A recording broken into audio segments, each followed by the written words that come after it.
नमस्कार प्रिय छात्र, मैं विकास कुमार आपका प्यारा यूट्यूब चैनल विकास इंग्लिश ट्यूटोरियल में स्वागत करता हूं। प्यारे छात्र, मैं आशा करता हूं कि आप स्वस्थ और मस्त होंगे। और प्यारे छात्र, आपने 2 या 3 दिन छुट्टी मना लिए। आज से अपना काम की ओर ध्यान देंगे, अपना ड्यूटी की ओर ध्यान देंगे। यानी कहने का मतलब है कि रेगुलेरिटी शुड बी मेंटेन, अपनी जो नियमित को हमेशा बनाए रखें। तो सेशन को स्टार्ट करने से पहले आप लोग से मेरा रिक्वेस्ट है कि इस सेशन को ज़्यादा से ज़्यादा शेयर कर दें, लाइक करें, कमेंट करें। प्यारे छात्र, ये जो आज का जो सेशन है, गद्य खंड का पहला चैप्टर श्रम विभाजन और जाति प्रथा, जो एक प्रकार की निबंध है। इनका लेखक प्यारे डॉक्टर भीमराव अंबेडकर जी हैं। संविधान का जनक कौन है? तो डॉक्टर अंबेडकर। संविधान का जनक कौन है? डॉक्टर अंबेडकर जी हैं। अंबेडकर जी का जन्म कब हुआ था? 14 अप्रैल 1891 ईस्वी। कहाँ? मध्य प्रदेश के महू जिला में। वह किस प्रकार परिवार से बिलोंग करते थे? दलित परिवार से बिलोंग करते थे। प्यारे, एक बार और, इनका जन्म कब हुआ था? 14 अप्रैल 1891 ईस्वी में। किस राज्य में? मध्य प्रदेश के किस जिला में? महू जिला में। किस राज्य कहे तो मध्य प्रदेश, जिला कहे तो महू। कहे कौन सा परिवार में? दलित परिवार में। इनके पिताजी कौन थे? रामजी सकपाल थे। माता कौन थी? भीमाबाई। माता कौन थी? भीमाबाई। इनका विवाह कब हुआ था बाबू? 1906 ईस्वी में। किनके साथ? रामाबाई के साथ। यानी डॉक्टर अंबेडकर जी का विवाह किनके साथ हुआ था? रामाबाई के साथ। कब? 1906 ईस्वी में। इन्होंने मैट्रिक परीक्षा पास कब किया था? 1907 ईस्वी में। इनके 3 प्रेरक व्यक्ति थे। कौन कौन? बुद्ध जी, कबीरदास, ज्योतिबा फूले। और नेक्स्ट है कि इनकी विखायत भाषण था, मशहूर था, the annihilation of caste. The annihilation of caste, जिनका अनुवाद किसने किया था? ललई सिंह यादव ने। हिंदी में अनुवाद किसने किया था? ललई सिंह यादव ने। प्रसिद्ध इनका रचना है हु आर दे। दूसरा है who are Shudras, the untouchable, the caste in India. चलिए, इनका मृत्यु कब हुआ था? 1956 ईस्वी में। अम्बेडकर जी का मृत्यु कब हुआ? 1956 ईस्वी में। चलिए, आज हम लोग श्रम विभाजन से संबंधित सभी प्रश्न उत्तर पे चर्चा करेंगे। आज का पहला क्वेश्चन है कि लेखक किस विडंबना की बातें करते हैं? विडंबना का क्या स्वरूप है, यानी विडंबना का मतलब क्या होता है?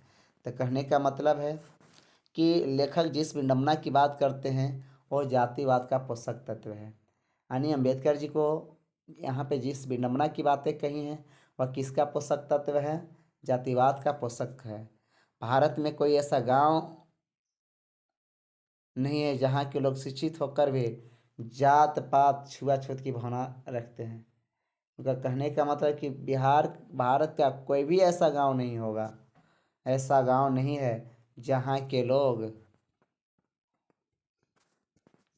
के लोग शिक्षित होकर भी जात पात छुआछूत की भावना नहीं रखते होंगे।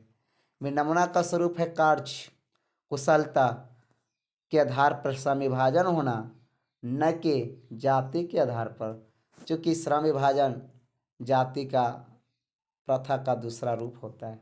लेखक जी को कहना है, यानी अम्बेडकर जी को कहना है कि जो विडंबना का जो स्वरूप है प्यारे, वह कार्य कुशलता के आधार पर श्रम विभाजन होनी चाहिए।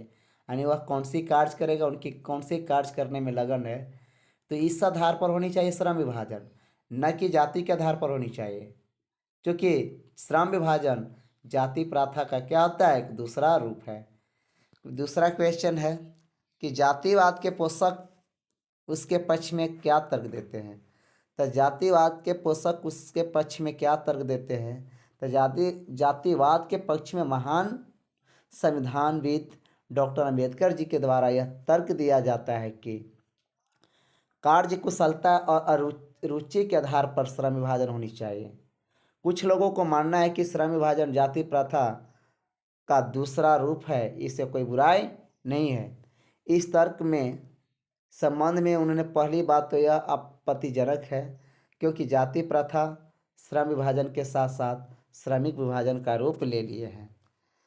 लेखक को कहना है प्यारे कि कार्य कुशलता और रुचि के आधार पर विभाजन होनी चाहिए, श्रम विभाजन यानी मजदूरों का बंटवारा होना चाहिए।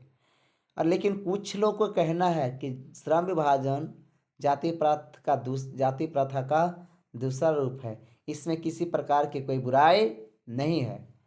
तो इस संबंध में उन्होंने पहली बात तो यह कह दिया कि यह आपत्तिजनक बात है। किसने बोला? डॉक्टर अंबेडकर जी ने बोला।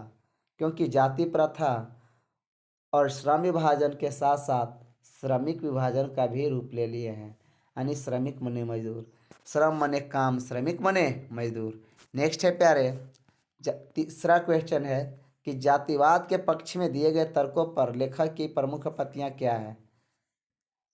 कहता है कि जातिवाद का पक्ष में डॉक्टर अंबेडकर जी कड़ी आपत्ति जताते हुए कहते हैं कि काम का विभाजन जाति के आधार पर नहीं होनी चाहिए, क्योंकि मानव जिस जाति में जन्म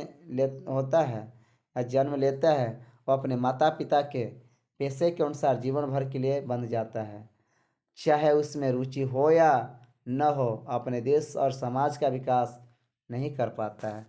अंबेडकर जी को कहना है प्यारे, वह कड़ी आपत्ति जताते उन्होंने कहा था कि काम का विभाजन जाति के आधार पर नहीं करना चाहिए, क्योंकि मानव जिस जाति में जन्म ले लेता है वह अपने माता पिता के पेशे के अनुसार, उनके माता पिता के काम के अनुसार वह जीवन भर बंध जाता है। चाहे वह रुचि रहे या न रहे, फिर भी वह अपने माता पिता के अनुसार ही वह काम करेगा, यानी जो माता पिता काम किए थे, और वह अपने देश और समाज का विकास नहीं कर पाता है। चलिए क्वेश्चन नंबर 4 है प्यारे, किस भारतीय समाज में श्रम विभाजन का स्वाभाविक रूप क्यों नहीं कही जा सकती है। कहने का मतलब है कि जो जाति प्रथा है, श्रम विभाजन का स्वाभाविक रूप इसे क्यों नहीं कहा जाता है। तो भारतीय समाज में जातिवाद के आधार पर श्रम विभाजन अस्वाभाविक है, क्योंकि जातिगत श्रम विभाजन श्रमिकों की रुचि अथवा कार्य कुशलता के आधार पर नहीं होता है, बल्कि माता के गर्भ में ही श्रम विभाजन को तय कर दिया जाता है, जो व्यवस्था अरुचिपन होने के कारण गरीबी और बेरोजगारी को बढ़ाने वाला होता है, जो विश्व के किसी भी समाज में नहीं पाया जाता है। ये समझिएगा, लेखक कहते हैं कि जातिवाद पर श्रम विभाजन क्या है, अस्वाभाविक है, शोभा नहीं देती है, क्योंकि जातिगत श्रम विभाजन श्रमिकों की रुचि अथवा कार्यकुशलता के आधार पर नहीं होता है, यानी जो श्रमिक जो काम करना चाहता है, जिस काम करने में रुचि है और वह लगन से करेगा, वह काम नहीं कर पाता है, बल्कि माता के गर्भ में ही श्रम विभाजन तय कर दिया जाता है, जो विविधता अरुचिपन होने के कारण गरीबी और बेरोजगारी को क्या कर देगा, बढ़ावा दे देगा। ऐसा किनको कहना है? अंबेडकर जी को कहना है, जो विश्व के किसी भी समाज में नहीं पाया जाता है।